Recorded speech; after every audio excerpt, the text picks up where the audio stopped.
നിങ്ങൾ നാളെ നാം ചർച്ച ചെയ്യുന്ന ദിനം 2025 നവംബർ മാസം 10-ാം തീയതി, അതായത് 1201 തുലാമാസം 24-ാം തീയതി സോമവാരം തിങ്കളാഴ്ച.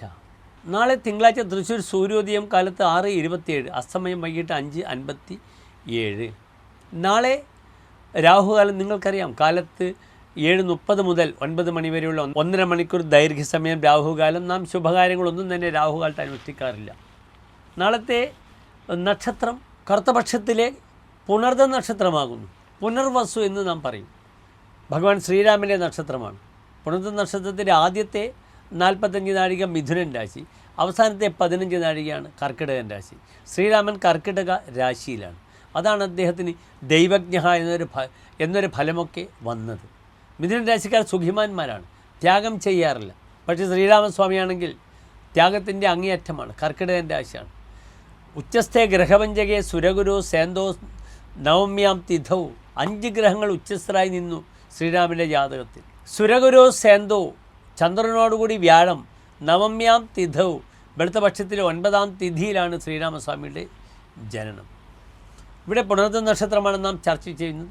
ശുഭകാര്യങ്ങൾക്ക് നാം സ്വീകരിക്കും. തിഥി കറുത്തപക്ഷത്തിലെ 6-ാം തിഥിയാണ്. ഇനി അങ്ങോട്ടേക്ക് ചന്ദ്രൻ ദുർബലമായി വരികയാണ്. 5-ാം തീയതി കഴിഞ്ഞാൽ പിന്നെ ചന്ദ്രൻ ദുർബലമാണ്. വെളുത്ത പക്ഷത്തിലെ 6-ാം തീയതി നാം എല്ലാ ശുഭകാര്യങ്ങൾക്കും സുബ്രഹ്മണ്യ സ്വാമിയുടെ ഷഷ്ഠി തിഥിയൊക്കെ ആചരിക്കുന്ന ദിവസമാണ്. കറുത്തപക്ഷത്തിലെ തിഥിക്ക് അപ്രകാരമുള്ള പ്രത്യേകതകളില്ല. എങ്കിലും മനസ്സിലാക്കുക, മാറി വരികയാണ്, ചന്ദ്രൻ ദുർബലമായി വരികയാണ്. നാളെ എൻ്റെ പ്രിയപ്പെട്ട പ്രേക്ഷകർക്ക് അത്യാവശ്യം ശുഭകാര്യങ്ങൾക്കൊക്കെ സമയം കണ്ടെത്താം. നാളെ തിങ്കളാഴ്ചയാണ്, കുഴപ്പമില്ലാത്ത പുണർദ നക്ഷത്രമാണ്. അതിനാൽ എൻ്റെ പ്രിയപ്പെട്ട പ്രേക്ഷകർ നാളെ 11:25 മുതൽ 1 മണി വരെയുള്ള സമയം ശുഭകാര്യങ്ങൾക്കായി കണ്ടെത്തുക. അത് പുണർദം സാമ്പത്തികമായ ശ്രേയസ് തരുന്ന വ്യാഴത്തിൻ്റെ ഗ്രഹമാണ്.